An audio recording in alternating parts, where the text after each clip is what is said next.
This is Ticats Today.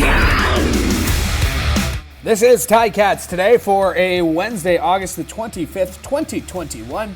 It's your digital host, Louie B, and Ticats finishing up their practice for the week ahead of traveling to Montreal. They'll do that tomorrow, have a walkthrough, and then, of course, take on the Alouettes Friday night, 7:30 kickoff. You can catch the game right here on the Ticats Audio Network, starting with Tiger Cats pregame, presented by Active Green and Ross with myself and Andy Fantu. So looking forward to the call on that one.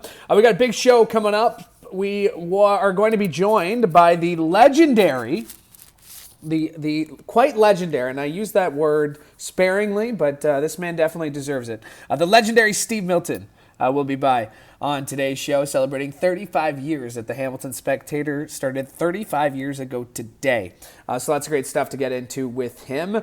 And we're going to hear from Coach O, and we're going to hear from Dane Evans. And because the big news of the day, Coach has announced that Dane Evans will start. And let's hear what Coach had to say as he spoke after practice. Dane will start. We had him limited for a reason. It's not a coy thing or anything. He's he's got some sore ribs, and he's a tough sucker. He probably should have came out of the game in Saskatchewan a little bit, but he's tough. He's a tough man, and he took most of the reps day one for us. To be honest with you, anybody who's at practice would know that it wasn't that, and it just. For the reasons behind closed doors and how he's exactly feeling, Dane will start. Same as it is every week. We expect to win every week. Doesn't mean it happens. I like our preparation. I like the focus. I like the way the staff moved around. I like the urgency. But that's all fine and dandy. You got to play the game. So I'm really looking forward to the game to see our response. Well, you take the information and you make adjustments. Be it personnel, be it things that we're running, be it emphasis, and then you wait and see how it turns out on the game day. So, we've made some adjustments, we've made some changes, and we'll see how they pan out. But that's really what the information gathering is about. And we in order to actually see how the changes do evolve, you have to do it when the game's live. That is the head coach of the Hamilton Tiger Cats, Orlondo Steinauer, and a couple of things Coach mentioned. Doesn't look like Chris Van Zyle's going to go. The full scrum, the full post-practice sound available at ticats.ca, but he also touched on Jagarrett Davis, why he hasn't been in the lineup. So go check it out, ticats.ca for the full interview. Jagarrett Davis will not play. He mentioned Chris Van Zyle will not play. So we'll officially get the depth chart tomorrow, and of course we'll break that down here on Ticats Today. Dane Evans is getting the start, and obviously not the circumstances in which he wanted to start, and seeing a teammate get hurt in Jeremiah Masoli, the coach mentioned there. But Dane obviously very excited, and a start that he's been looking forward to for a long time. Yeah, it's been a while, but yeah, I've been looking forward to it. Obviously, kind of weird circumstances. I definitely don't ever wish anything bad on Jeremiah or any of my teammates. It's just, it's a game. People get hurt sometimes, So, but now I know it's my job to go out there and help this team win. So, I'm ready for it. This week was good because I did get some more reps with some of those new guys. So getting to build the timing and the chemistry and see how their body moves in space, and start really working on that with them. And then it's nice to have guys, like Speedy and Ack and even T. Earls, who I've been throwing with for the last, three or so years. So it's been a good mix, and to be able to get some more reps with them, it's been nice. Dude, Sirach is a warrior, man. I wish that y'all could see what he does in the facility and not just on the field, because this man has really stepped into Mike Filer's shoes in the best way you can. He is really doing a great job. He's really over communicating to all the other linemen, and you can never go wrong when you over communicate. And I think they've had a really good week, and we've been clean. That is Dane Evans as he spoke to the media after practice today. So Dane Evans getting the start, his first start since the Grey Cup, but we all know the resume of Dane Evans, what he's done, what he can do as a starter. So lots to be excited about. And a big shout out there to Darius Sirocco and the offensive line. And I know the offensive line is taking a lot of heat lately. And again, when you watch the tape, you're watching the tape a little bit differently than the team is, and a lot differently than the coaches are. So I'm not sure if it's all on them. It's definitely not all on them. But obviously you want to see Dan get a couple more extra fractions of seconds to find his receivers. But nothing but love for the offensive line coming out of Dane's mouth there, and Coach O mentioned it as well. So full scrums available, ticats.ca to check those out. Saw Coach Sal down here today. Really great to see Coach Sal. He'll be joining us on Tiger Cats at the half on Friday's broadcast. So he was down here. I tweeted a picture of two great men that got to get to know through the Ticats here, and one of them is Steve Milton. And Steve Milton is celebrating 35 years at the Hamilton Spectator. And Uncle Milty, as I colloquially call him, one of the best guys I've had the pleasure of getting to know, not just here for Tiger Cats, not just because of his sports writing, but just a real great person. And got a chance to catch up with Milty here at Tim Hortons Field, and I had to ask him, 35 years, does it feel like 35 years? Not till I read it. And, of course, I'd worked 9 years in the business before that, plus had a couple careers before that. So, you know what it reminds me? That everybody gets old, including your own self. I was about to say, I'm not giving my age on this show, but I would say it's a lifetime and then some. Yeah, for me. Well, it feels like it some days, doesn't it? When you, especially the last couple of years, don't you think? With everything going on, you'd think you wouldn't be doing anything, but it's been among the busiest times of my time at the Spectator. It's been very comparable, the kind of days we've had to say working in Olympics, which is an incredible, like you can't believe how much you're into it, and doesn't seem to be a beginning or an end to it until it's suddenly over. And that the COVID period's been very much like that. You wouldn't have thought it would be, particularly this startup period again, now that both the major teams in the stadium are playing. And speaking of the stadium, it feels like this building, there was obviously a history. There's a great rich sports history in the city, but this building especially, it seems like it's opened the doors from 2015 from the Pan Am Games to I know you're talking 2030 and the British Commonwealth Games coming back. We are in a special time of Hamilton sports right now. Well, we are, and it, once I think, Louie, we came to grips with and I had to come to grips with it too. I didn't want the stadium here, but over time you realize, and I think it might help people to remember that I have a degree in history. That's what I graduated in after starting business and not liking it. And I think over time this will become, it already was, we used to make comparisons between the old stadium and Fenway Park. The neighborhood, the parking, how it was built to fit the neighborhood, how everybody walked, parking on lawns, cars askew everywhere.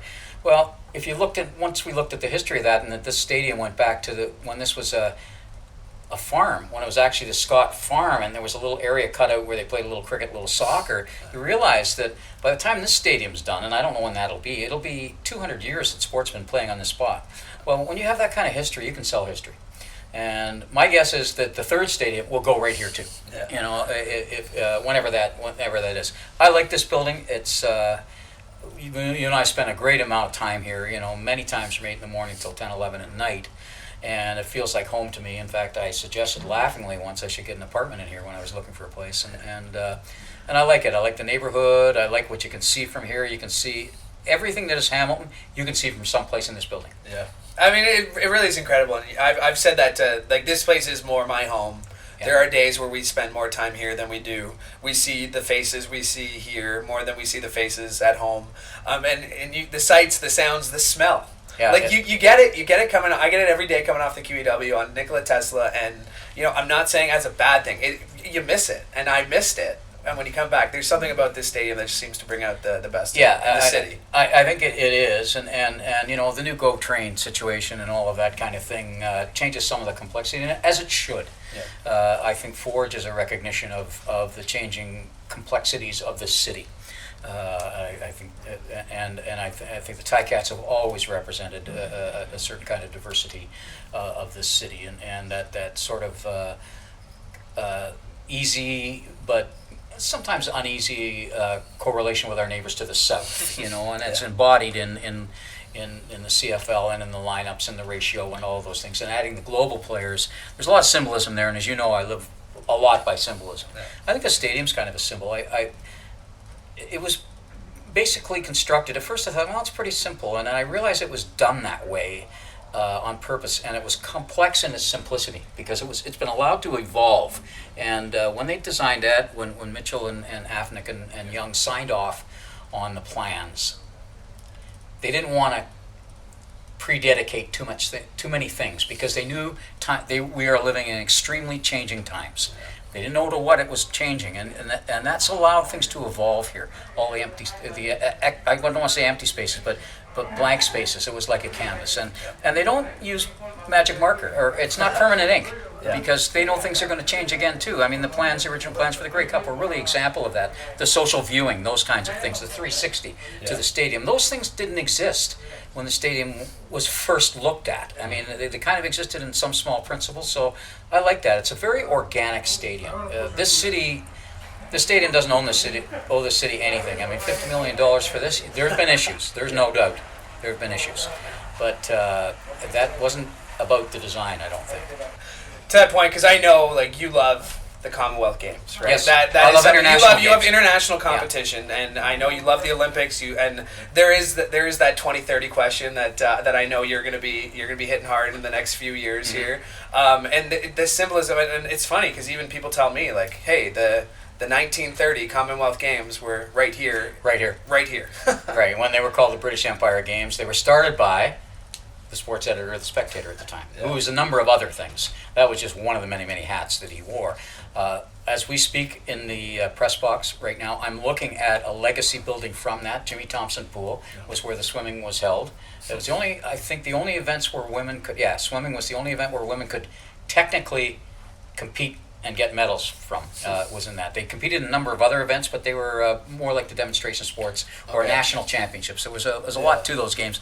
All of that will come up, of course, if we get the games for 2030. We're the front runners, whether we get it or not. The Prince of Wales School was where the first residence was. The stadium was built for it, while the original stadium, which is called the Stadium at the time, then Civic Stadium, was built for those first British Empire Games. This stadium here primarily was built for the Pan Am Games. I mean, that's where the big money came from, and that's why it was able to get built. Now, why the Ticats it's kind of the Ticat Stadium is because you have to have a primary part of the deal to get the stadium money was that you'd have to have sustainability, which meant having a primary tenant, which the Tiger Cats agreed to be. I mean, we all know that was pretty wild negotiations for a long time, and they went on for a long time. And of course, they're also the secondary tenant now with Forge FC. So it's this is a stadium that's built around football, but specifically built originally for soccer. Yeah. Well, yeah, that's it. I mean, even people ask, like, didn't the stadium used to go the other way? And that's something I learned from you. Yeah. And then I know this is a topic that you love. How does it affect the wind off the? It's a wind tunnel. There's no doubt about it. And and a Ticat. It's the ongoing joke. Yeah, it's the ongoing joke, and they think I make too much of it. I don't. Yeah. You talk to Forge FC about it. Yeah. It's a home field advantage. And it can be. I mean, they're a ball control team, so sometimes playing in the amount of wind that they do. But University of Western Ontario, when I called them one time about it, this is right in the early days when people were still scoffing about this, I said, I noticed the wind is different. And I called them about it. They have the #1 wind program in the country, and they wanted to do tests on it, but we didn't have the money at the Spec to finance it at the time.